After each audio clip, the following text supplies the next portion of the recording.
All right. Hi, everyone. Welcome to my channel.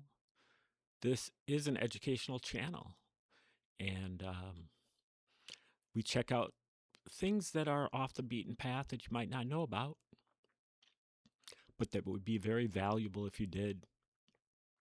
And this is a segment we have called Bible Decode, number 512. And we look at things that your priest, pastor, pope, or rabbi don't want you to know, won't talk to you about, and will steer the conversation in a different direction. And a lot of it has to do with the context of the Bible. You know, much of it has to do with the content of the Bible, but the context is just as important. You need to know where you are situated here. You can't just cite verses in a vacuum, removed from the rest of the text. You need to be able to kind of understand the big picture of the thing. Really, two things: the Old Testament and then the New Testament. I would say that they're definitely not the same. Some people would disagree, but yeah, so we've been exploring a lot of the Roman origins hypothesis, including this book here that we're looking at from James Valliant and C.W. Fahy called Creating Christ, How the Romans invented Christianity. And this is one of many books on this subject matter, but it approaches it from a unique perspective, and that is looking at a lot of the coins that were minted by the Roman emperors, especially one by Titus from about 81 AD that has a picture of an image of Titus on the head side and an anchor with a fish, a dolphin, wrapped around the anchor on the tail side. And it just so happens that prior to the use of the cross, which became prevalent in the early to mid 4th century, for the centuries before that, the Christians' primary symbol was the anchor and fish combo. And so this puzzled the authors. How could this be? A group who is reputed as being persecuted by the Romans, burnt and fed to the lions in the Colosseum, crucified by the Romans, that they are using the same symbols as the emperor at the same time. So that is where they got started. And we are taking over here in chapter 2. I believe this is chapter 2. And we'll see where we go from here. Rome's first dynasty of emperors, the Julio-Claudians, boasted an exalted ancestry with family trees extending well back into the days of the Roman Republic. As previously noted, the Julii even claimed one of their ancestors was the goddess of love herself, Venus, via the legendary Trojan prince Aeneas. Aeneas was reported to have fled to the coast of Italy following the fall of Troy, a journey celebrated in the contemporary poet Virgil's masterwork, the Aeneid. We also know that Augustus's own imperial cult claimed him to be a son of the Greek god Apollo. Emperor Caligula later associated himself with a wide variety of deities, including perhaps both Jupiter and Venus.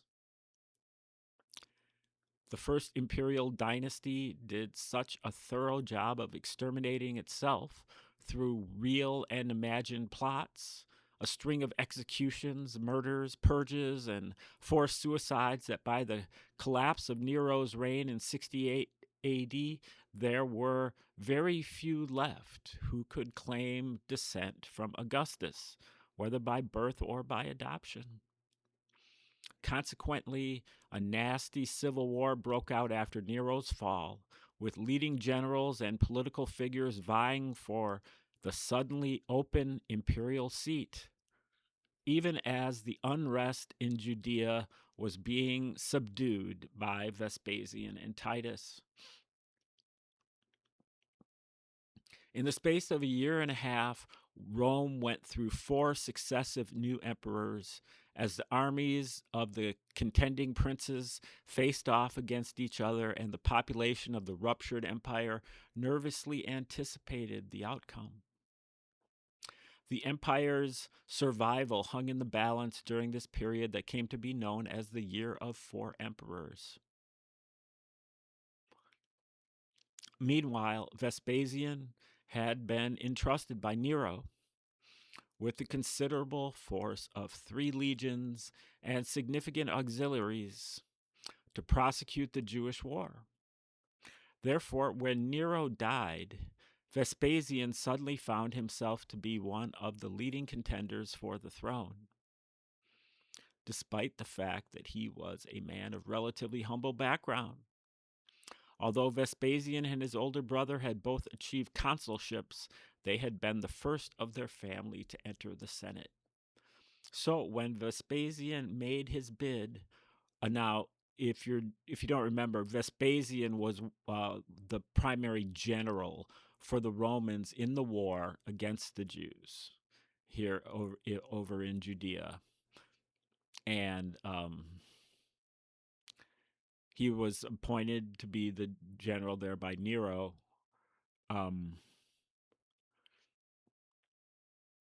So when Vespasian made his bid for power, he faced a serious problem of legitimacy. At this point in Roman history, few considerations apart from military prowess mattered in the contest for the top spot. But conservative opinion still resisted the notion that might alone would make right. Romans required divine support and providential sanction for their emperors as well. The ancient Romans undertook no major action without consulting the auspices, entreating the gods for their support, and asking them whether a successful outcome could be expected. The goddess of destiny, Fortuna, indicated her divine favor through success on the battlefield. Yet supernatural sanction could be revealed in many other ways. Given his humble origins, Vespasian would require every legitimizing prop he could employ. To found a new dynasty of emperors, he would need to show divine favor that included not only himself, but his sons as well. To achieve this, he seems to have undertaken unprecedented and extraordinary steps for any ruler. For example, Vespasian is the only Roman emperor who is reported to have actually performed miracles during his earthly existence.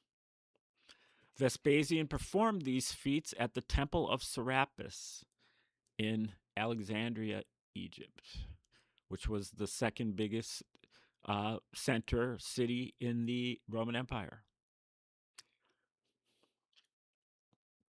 Moreover, they were healing miracles, and they happened to be exactly the same healing miracles that Jesus performs in the New Testament.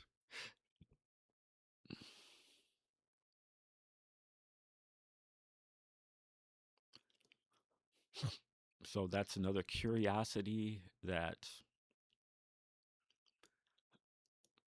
kind of needs an explanation. And I think that's what they're going to get at here as we proceed. But Serapis was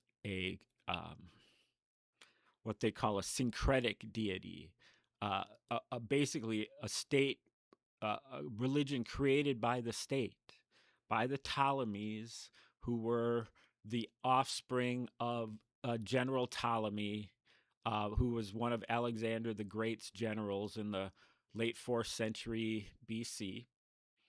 And he was given the 4 generals basically split up the empire, the Greek Empire, and Ptolemies were assigned to Egypt.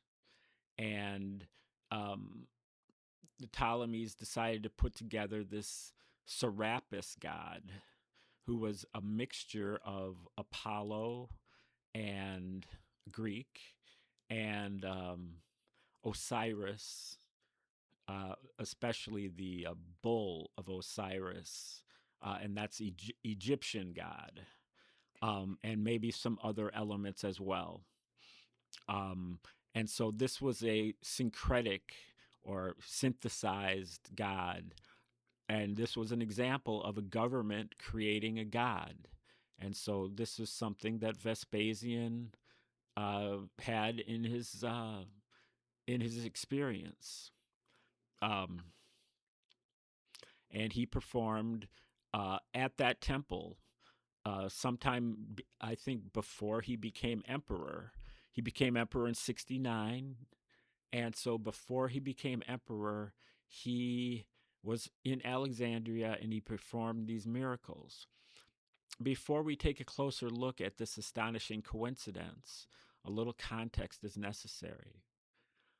So they're probably going to tell you about the same thing I just told you. On his way back to Rome from Judea, as his son Titus continued to prosecute the Judean campaign, Vespasian visited the Egyptian city of Alexandria, where he would perform these miracles. In the 3 centuries prior to the arrival of the Romans, Egypt had been ruled from that city by a dynasty of Macedonian Greek rulers descended from Ptolemy I, who, like Seleucus, had been one of Alexander the Great's generals. As Egypt's new rulers, Ptolemy and his successors tried to create a new fusion of Greek and Egyptian culture and religion in order to legitimize their own rule and unify their conquered subjects. In this process of religious fusion, which is known as syncretism, Ptolemy actually created a new god for the city of Alexandria called Serapis, out of elements of previous deities taken from the cultures of both the conqueror and the conquered. On their own coins, Flavian emperors would subsequently affiliate themselves with this deliberately invented god, who resembles Jesus Christ in many striking ways. Vespasian himself performed his miracles at the Serapion Temple in Alexandria, the Serapion equivalent of the Vatican. One of our best sources for Ptolemy creating Serapis is the Roman historian Tacitus himself. And this is a quote from Tacitus. I think this is from his history called Annals. The origin of this god Serapis has not hitherto been made generally known by our writers. The Egyptian priests give this account. While Ptolemy, the first Macedonian king who consolidated the powers of Egypt, was setting up in the newly built city of Alexandria fortifications, temples, and rites of worship, there appeared to him in his sleep a youth of singular beauty and more than human stature, who counseled the monarch to send his most trusty friends to Pontus and fetch his effigy from that country. This, he said, would bring prosperity to the realm, and great and illustrious would be the city which gave it a reception. At the same moment, he saw the youth ascend to heaven in a blaze of fire. Roused by so significant and strange an appearance, Ptolemy disclosed the vision of the night to the Egyptian priests, whose business it is to understand such matters. As they knew but little of Pontus or of foreign countries, he inquired of Timotheus, an Athenian, one of the family of Enmolpids,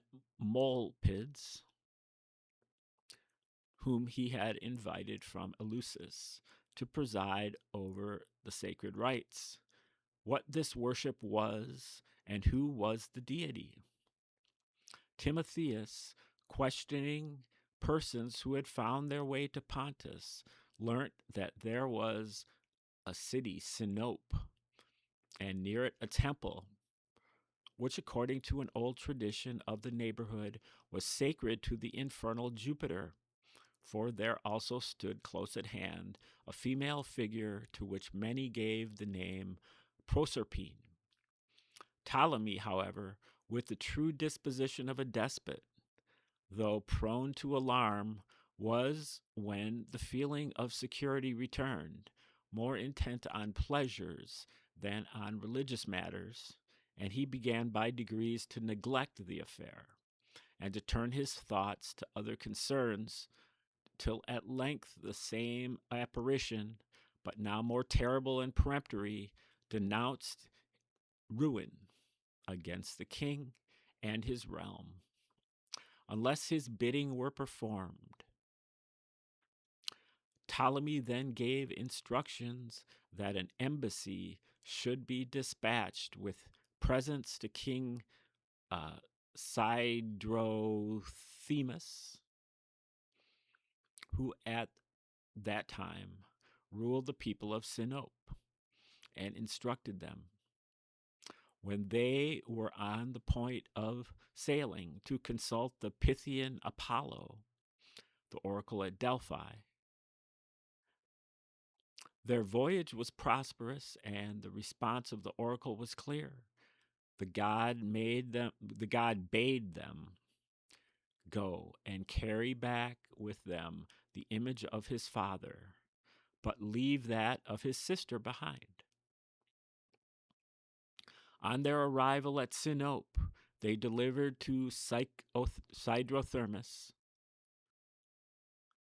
the presents from their king, with his request and message. He wavered in response, dreading at one moment the anger of the god, terrified at another by the threats and opposition of the people. Often he was wrought upon by the gifts and promises of the ambassadors. And so 3 years passed away, while Ptolemy did not cease to urge his zealous solicitations. He continued to increase the dignity of his embassies, the number of his ships, and the weight of his gold. A terrible vision then appeared to Sidrothemus, warning him to thwart no longer the purposes of the god. As he yet hesitated, various disasters, pestilence, and the unmistakable anger of heaven, which grew heavier from day to day, continued to harass him. He summoned an assembly and explained to them the bidding of the god, the visions of Ptolemy and himself, and the miseries that were gathering about them. The people turned away angrily from their king, were jealous of Egypt, and, fearing for themselves, thronged around the temple. The story becomes at this point more marvelous, and relates that the god of his own will conveyed himself on board the fleet, which had been brought close to shore. And, wonderful to say, vast as was the extent of sea that they traversed, they arrived at Alexandria on the 3rd day. A temple proportioned to the grandeur of the city was erected in a place called Racotis,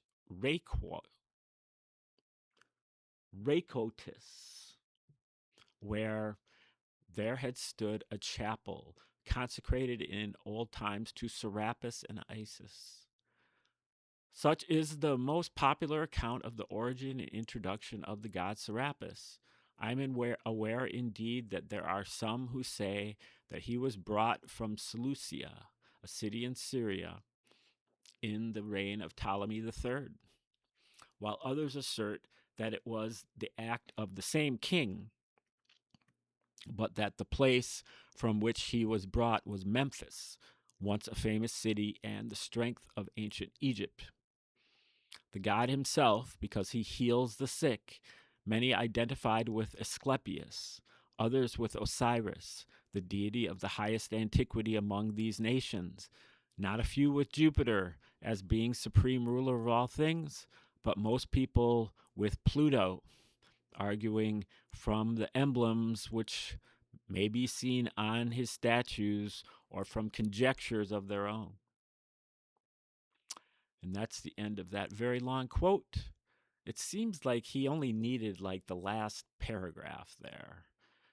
But anyway, thus, according to Tacitus, Ptolemy's newly minted god Serapis was appointed the patron deity of Alexandria, the cosmopolitan city founded by the Greeks at the Nile Delta after conquering Egypt. Serapis was a deity concerned with the afterlife, as is made clear through a number of allusions. He is to be associated with the infernal Jupiter,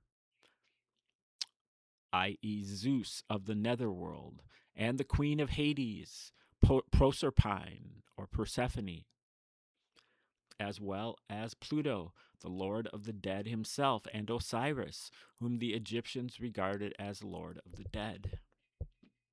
Linked to this same aspect of the afterlife, Serapis was also a fertility and regenerative god. The annual death and rebirth of nature as reflected in the seasons is a major theme in the religions of the ancients. For example, in the famous story of Proserpine or Persephone, who, along with her mother, the harvest goddess Demeter or Ceres, was worshipped at Eleusis. She had been kidnapped and taken to the underworld by Hades, who wanted her for his bride. The girl's grief-stricken mother no longer made things grow, and a desolate winter fell upon the earth. Jupiter, otherwise known as Zeus, commanded a resolution to the matter, and a compromise was reached. Having eaten a certain number of pomegranate seeds there, Persephone was required to spend a period of time in Hades each year before returning to the world of the living, where she was reunited with her mother. Religion was the science of the ancient world, and thus did the ancient Greeks explain the seasons and the renewal of life each spring. Greeks worshipped Demeter or Ceres and her daughter Persephone near Athens, with their most important religious festival, the celebrations of the mysteries at Eleusis.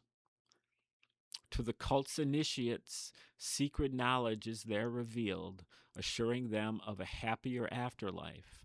For Persephone was both the renewer of life and the queen of the underworld. Notably, Ptolemy consulted a religious authority from the family of priests at Eleusis, according to Tacitus, when he was establishing his new Serapian cult of the afterlife in Alexandria. The Greek qualities of Serapis were combined with the Egyptian ideas, reflecting the military marriage of Ptolemy and the Egyptians. The regenerative or resurrection aspects of Serapis's cult were linked with Osiris, the Egyptian god of the underworld and the afterlife. In addition to his title as Lord of the Dead, Osiris was also the Lord of the Living. According to his mythology, after he was killed and dismembered, he was physically reassembled and resurrected by his wife Isis, except for his penis, which she was unable to find. His resurrection and apotheosis mirrored the annual flooding of the Nile, and the vernal renewal of life. Thus, out of two diverse cultures, a new god was born, Serapis, combined the religion of the Greek conquerors and that of their new Egyptian subjects, all in accordance with the accepted political statecraft of the day. Now, does that sound familiar? The Greeks are combining their gods with the gods of the conquered people to create a new god, which is precisely what the Romans did with the Jews. After they conquered the Jews, then they mixed their pagan gods with, a Jewish god, one that was a descendant of David. To both Greeks and Egyptians, the seasonal renewal of life by their new fertility deity, Serapis, represented resurrection after death and a happier afterlife. And the Serapis cult's close association with Asclepius, the Greek god of healing and medicine, credited Serapis as a healer god like Apollo. So we can now see why it is no accident that the extraordinary healing miracles performed by Vespasian were staged at the Serapion Temple in Alexandria. Now, I think they kind of went in too deep there because we almost lost the idea there of, the strain of the idea is that Vespasian performed miracles that very much paralleled the miracles, some of the healing miracles that were performed by Jesus. Asclepius, directly identified with Serapis, was the son of Apollo. He shared with his father the title Peon, or healer, but he was also the child of immortal mother Coronis, who died before delivering him. Apollo saved the infant Asclepius by cutting him from his mother's womb on her funeral pyre, explaining the name Asclepius, meaning to cut open. Apollo took the demigod child to Chiron, the centaur, who then instructed him in the art of medicine. Asclepius, it seems, became so talented at healing that he was soon able to raise the dead. He proceeded to bring a number of figures from Greek mythology back from the dead: Lycurgus Campanius, the prophet Tyndareus, Glaucus, Orion, and the hero Hippolytus, who enjoyed his own apotheosis to become a god. At some point, the gods became vexed by all these resurrections. According to one source, Hades was annoyed that his subjects, the souls of the dead, were being stolen from him by Asclepius. So, according to myth, Zeus struck the demigod healer Asclepius dead with a thunderbolt. Afterwards, however, Zeus reconsidered, restoring him to life and making him a god, thus fulfilling a prophecy that Asclepius would become a god only to be killed and return to divine status, twice renewing his fate.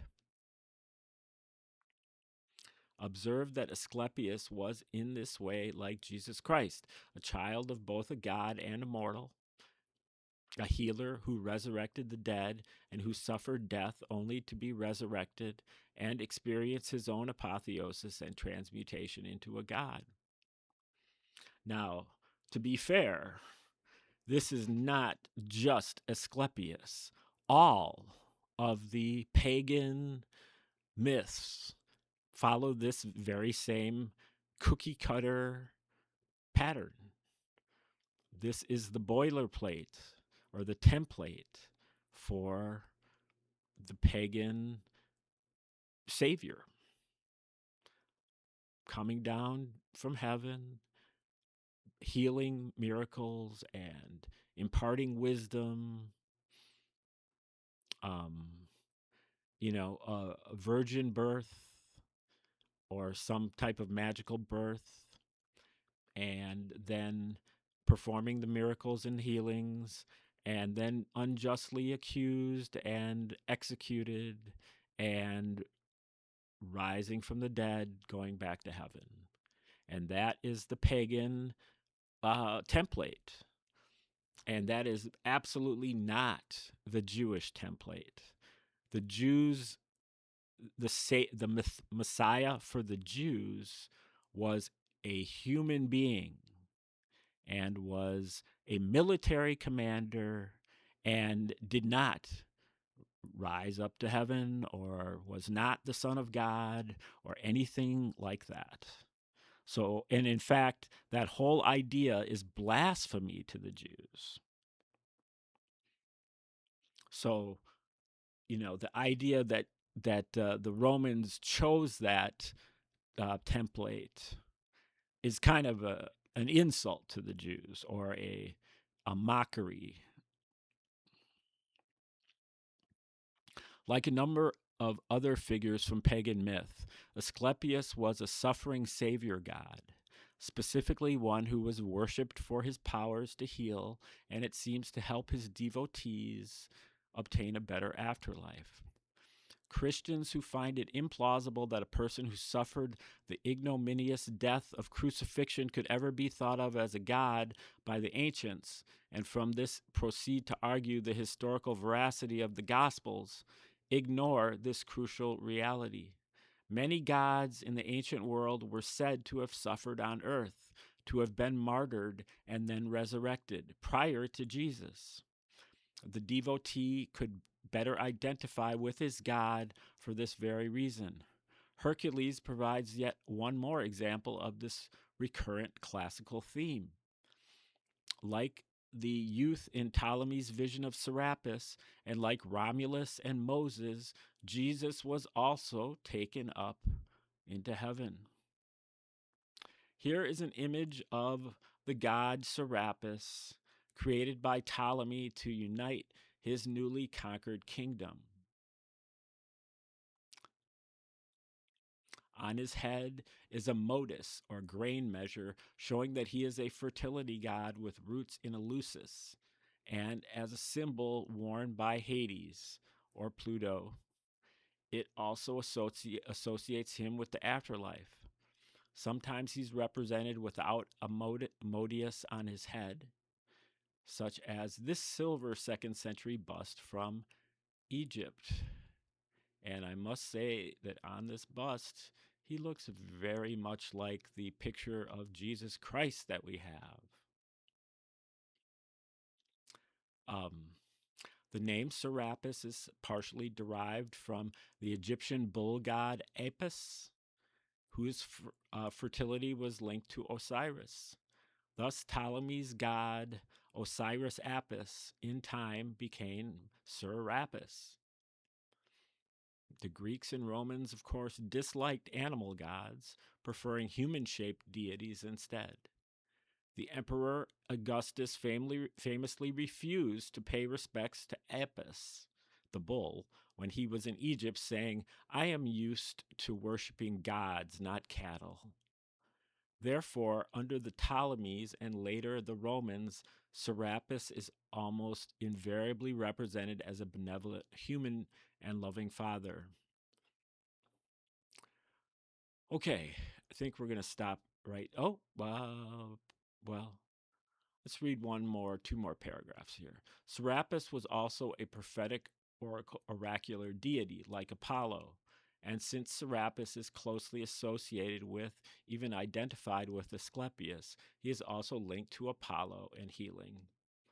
This tradition of combining gods continued into Rome, as evinced by this curious 1st century bronze statue of a pantheistic deity, which syncretizes Zeus carrying his thunder in one hand and Apollo's bow in another, while wearing an Egyptian solar crown and the symbols of other gods. Just as Christianity is taking shape, Rome, at the confluence of all rivers, was already conjuring a universalized image of God.